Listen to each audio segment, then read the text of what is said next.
आज हस्तिनापुर के महल से 6 अर्थियां उठने वाली थी। पूरे राज्य में शोक का माहौल था। राजा धृतराष्ट्र के भाई पांडवों की आखिरी निशानी दरबार में सफेद चादर में लिपटी बेजान पड़ी थी। कल रात माता कुंती सहित 5 पांडवों की दर्दनाक मौत हो गई।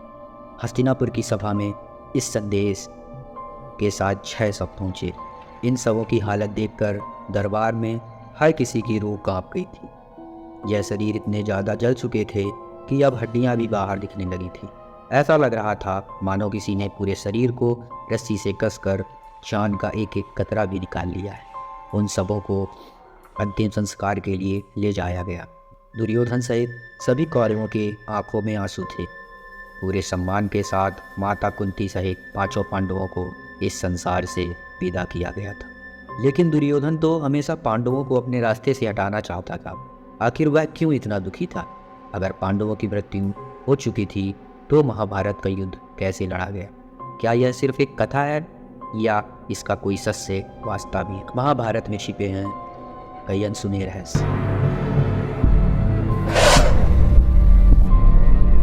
लाक्षागृह, एक ऐसा महल जिसका निर्माण ऐसी चीज़ों से किया गया था जो बहुत ही तेज़ी से आग पकड़ती है। लेकिन इन सबसे पांडव अनजान थे। एक उत्सव को देखने के लिए ये सभी वर्णावरण आए और इसी महल में रहने लगे। एक रात उन्होंने महल में सभी नगरवासियों को भोज खेल का आयोजन किया। लेकिन ये कोई मामूली रात नहीं थी। अगली सुबह महल के बाहर भीड़ जमा हो गई थी। महल के अंदर ढूंढने पर वर्णाव्रत के लोगों को 7 जले हुए शरीर मिले, जिनमें से एक पुरोचना का था और बाकी 6 शरीर एक औरत और उसके 5 पुत्रों के थे। सभी नगरवासियों में इस खबर को लेकर धृतराष्ट्र के दरबार जा पहुंचे। सभा में एक शोक की लहर दौड़ गई और पूरे सम्मान के साथ उन सबों का अंतिम संस्कार किया गया था। लेकिन सच में पांडवों की मृत्यु हो गई थी? महाभारत का युद्ध कैसे हुआ? क्या पांडव जीवित थे? इस बात के जवाब के लिए हम इस कहानी में थोड़ा पीछे चलते हैं। जब धृतराष्ट्र के महल में लाक्षागृह का षड्यंत्र रचा जा रहा था, तब पांडव और कौरव के चाचा विदुर को यह आभास हो गया था कि दाल में कुछ काला जरूर है। विदुर को जैसे ही इस षड्यंत्र की जानकारी मिली तो उन्होंने पांडवों को सावधान कर दिया और फिर पांडवों ने लाक्षागृह में एक सुरंग का निर्माण करवाया। उस रात महल की वो आग पांडवों ने खुद ही लगाई थी। फिर सुरंग की मदद से वहां से बचकर निकल गए थे।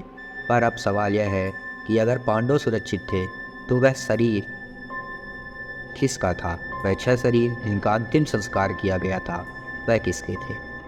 यह शरीर एक निषाद स्त्री के और उसके 5 पुत्रों के थे, जो उस रात महल में भोज के लिए आए थे और शराब के नशे में धुत होकर वो महल के अंदर ही रह गए थे।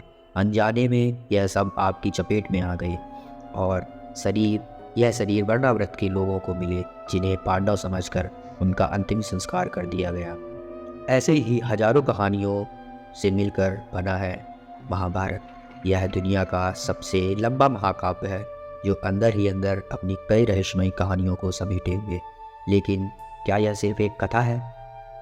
एक ऐसा युद्ध जो लगातार 18 दिनों तक चलता रहा, जिसमें न जाने कितनों का खून बहा, इतना खून कि कुरुक्षेत्र की मिट्टी भी लाल हो गई थी। लेकिन क्या यह असल जिंदगी में इतना भव्य युद्ध हो पाना संभव है? कई लोग मानते हैं कि सिर्फ यह काल्पनिक बातें हैं, लेकिन दुनिया भर के हर कोने में आज भी महाभारत के रहस्यों को कई एक्सपर्ट सुलझाने की कोशिश कर रहे हैं। यह समझना चाह रहे हैं कि ऐसा युद्ध वास्तव में लड़ा गया है जो आज की टेक्नोलॉजी और वार टेक्निकों को भी पीछे छोड़ दे।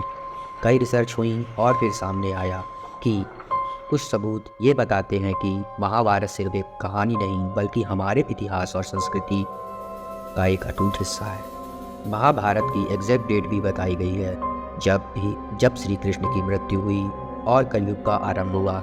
रिसर्चर के ग्रीकोलियन कैलेंडर के अनुसार सारे ग्रह और दिशाओं का जोड़ लगाकर देखा गया। उन्होंने कंक्लूड किया कि महाभारत की जंग का अंत कलयुग की शुरुआत ही थी। फरवरी 3001 BC सुबह 2:27 पर यह महाभारत में भी बताया गया है। सिर्फ यही नहीं, उत्तर भारत के 35 से ज़्यादा जगह ऐसी हैं जिनकी लोकेशन और डिटेल महाभारत में बताई गई है। यहाँ तक कि इन 35 जगहों पर आर्कियोलॉजिस्ट को कॉपर, यूटिल और लोहे, चांदी, सोने के गहने, पोएट्री भी मिले हैं। सभी परिणाम महाभारत काल की तरफ इशारा करते हैं और इसमें हजारों ऐसी कहानियाँ हैं जो आज भी अनसुनी रह गई। हम अक्सर सुनते आए हैं कि लाक्षागृह योजना दुर्योधन के शकुनी और कर्ण के साथ मिलकर बनाई गई थी, लेकिन इस प्रसंग से पहले भी षड्यंत्र का बीज बोया गया था। धृतराष्ट्र के मन में पांडवों को लेकर एक असुरक्षित की भावना थी कि कहीं वह उनका राज छीन न ले। धीरे धीरे यह भावना इतनी बढ़ती गई कि धृतराष्ट्र की रातों की नींद उड़ गई थी। इस समस्या के समाधान के लिए उन्होंने अपने सबसे चतुर और भरोसेमंद मंत्री कनिका को बुलाया। कनिका ने धृतराष्ट्र को समझाया कि जब शत्रु बहुत ताकतवर हो जाता है और उसे जड़ से उखाड़ के फेंक देना चाहिए, क्योंकि एक मरे हुए इंसान के साथ उसके फॉलोवर और उसके प्रिंसिपल की भी मौत हो जाती है और इसी प्रकार ना रहेगा बांस और ना बजेगी बांसुरी। कनिका ने धृतराष्ट्र को सलाह दी कि दुश्मनों को हराने के 4 तरीके होते हैं: समझौता, धन की ताकत, बल का इस्तेमाल और फिर भेदभाव की भावना, यानी साम, दाम, दंड और भेद। एक आखिरी पासे के दाव से हस्तिनापुर की कहानी बदल गई। युधिष्ठिर एक ऐसा दाव खेल चुके थे जिसमें हार पक्की थी और वैसा ही हुआ। अपनी सारी संपत्ति, अपना राज्य, तकनीकें और अपनी पत्नी तक की इज्जत हार गए थे। अब बारी थी पांडवों की सजा की। 12 साल का वनवास और 1 साल का अज्ञातवास, एक ऐसा समय जब पांडवों को छुपकर रहना होगा। अगर किसी ने उन्हें पहचान लिया तो उन्हें 12 साल और वनवास भोगना होगा। एक साथ रहने के बाद अब पांडवों को एक ऐसी जगह ढूंढनी थी जहां उन्हें कोई ढूंढ ना पाए और ना ही पहचान सके, और इसलिए युधिष्ठिर ने विराट नगर को चुना। उनका मानना था कि राजा विराट के राज्यों में उन्हें कोई तकलीफ नहीं होगी और वहां तक दुर्योधन को पहुंचने में काफ़ी समय लगेगा। अपनी पहचान छुपाने के लिए पांडवों और द्रौपदी ने अलग अलग रूप अपनाया।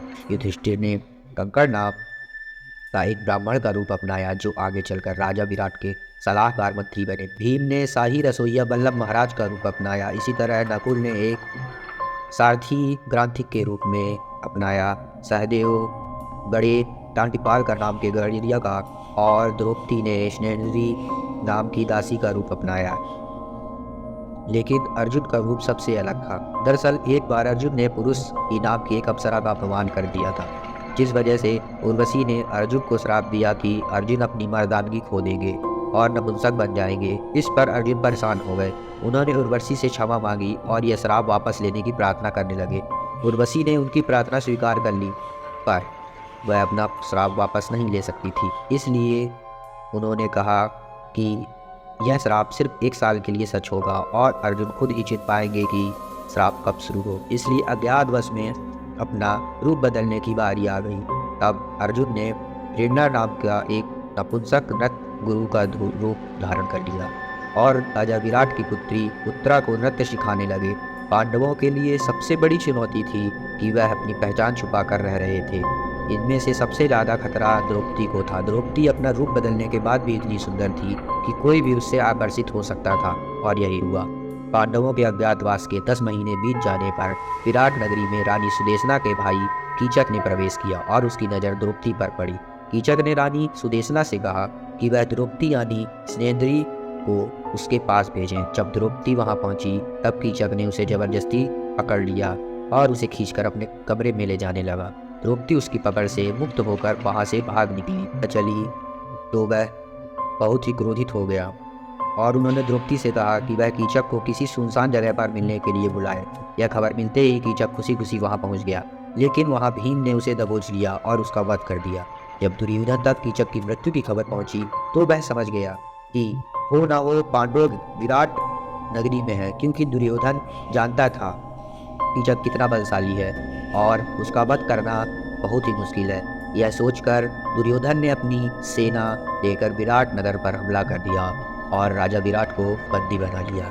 राजा विराट के बाद युद्ध की कमान संभाली उनके राजकुमार उत्तर ने, जिनके रथ के सारथी बने अर्जुन। यहीं से कौरवों और पांडवों के बीच युद्ध की शुरुआत हुई, जिसने आगे चलकर कुरुक्षेत्र के भीषण युद्ध का रूप लिया। अगर महाभारत के बारे में आप और जानना चाहते हैं तो हमारी वीडियो देखिए।